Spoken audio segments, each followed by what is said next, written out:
குடும்பம். நாம இன்னைக்கு கஸ்தூரி மஞ்சளை பத்தி தான் பார்க்க போறோம். இதுதாங்க கஸ்தூரி மஞ்சள். நான் இதை நல்லா வெயில்ல காய வச்சு எடுத்து வச்சிருக்கேன்.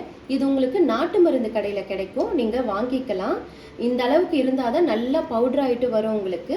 1 கிலோ எடுத்து வச்சிருக்கேன். 1/2 கிலோ கடலைப்பருப்பு, 1/2 கிலோ பச்சை பயிறு, இதுதாங்க இதுக்கு தேவையான இன்கிரீடியன்ஸ்.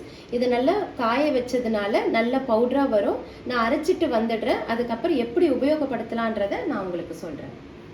கஸ்தூரி மஞ்சள் அரைச்சிட்டு வந்தாச்சுங்க. இதை நம்ம மிக்சியில் அரைக்க முடியாது. நான் மிஷினில் கொடுத்து அரைச்சி கொண்டு வந்துட்டேன். இது நல்ல மணமாக இருக்கும். கலர் பாருங்க, பார்க்கறதுக்கே எப்படி இருக்கு. இதை நம்ம குளியல் பொடியாகவும் யூஸ் பண்ணலாம், ஃபேஸ் பேக்காகவும் நம்ம யூஸ் பண்ணிக்கலாம். குளியல் பொடியாக யூஸ் பண்ணுறப்போ நீங்கள் 2 ஸ்பூன் யூஸ் பண்ணலாங்க. இதில் குழந்தைங்களுக்கும் நீங்கள் இதை போட்டுக்கலாம். 2 ஸ்பூன் யூஸ் பண்ணிங்கன்னா குளியல் பொடிக்கு கரெக்டாக இருக்கும்.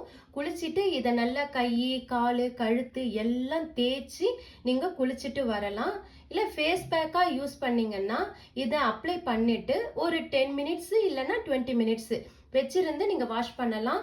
இது கூட ரோஸ் வாட்டரும் ஆட் பண்ணலாம், அது ஒரு ஃபேஸ் பேக்குங்க. இன்னொன்று பால் போட்டும் நீங்கள் மிக்ஸ் பண்ணி ஃபேஸில் அப்ளை பண்ணலாம். இந்த மஞ்சள் கிழங்கு மஞ்சள் மாதிரி இல்லைங்க. இது கஸ்தூரி மஞ்சள் நம்மளுக்கு ஒட்டுன்ற பயமே வேணாம். துணிலையும் ஒட்டாது. அதே சமயத்தில் நம்ம உடம்புலையும் மஞ்சளாக தெரியவே தெரியாது. நீங்கள் வீக்லி 1 or 2 நீங்கள் யூஸ் பண்ணி பாருங்க. பார்த்தீங்கன்னா தான் இதோட சேஞ்சஸ் என்ன, உங்கள் ஸ்கின்ல இருக்கிற சேஞ்சஸ் உங்களுக்கே தெரியும். நல்லா ஷைனிங்காக, க்ளோவாக நல்லா இருக்கும். நீங்கள் பார்க்குறப்பவே உங்களுக்கு தெரியும். நீங்கள் யூஸ் பண்ணி பார்த்துட்டு எனக்கு கமெண்ட்ஸில் சொல்லுங்கள். இந்த வீடியோ உங்களுக்கு பிடிச்சிருந்தா லைக் பண்ணுங்கள், ஷேர் பண்ணுங்கள், கமெண்ட் பண்ணுங்கள். மறக்காமல் சப்ஸ்கிரைப் பண்ணுங்கள். தேங்க்யூ.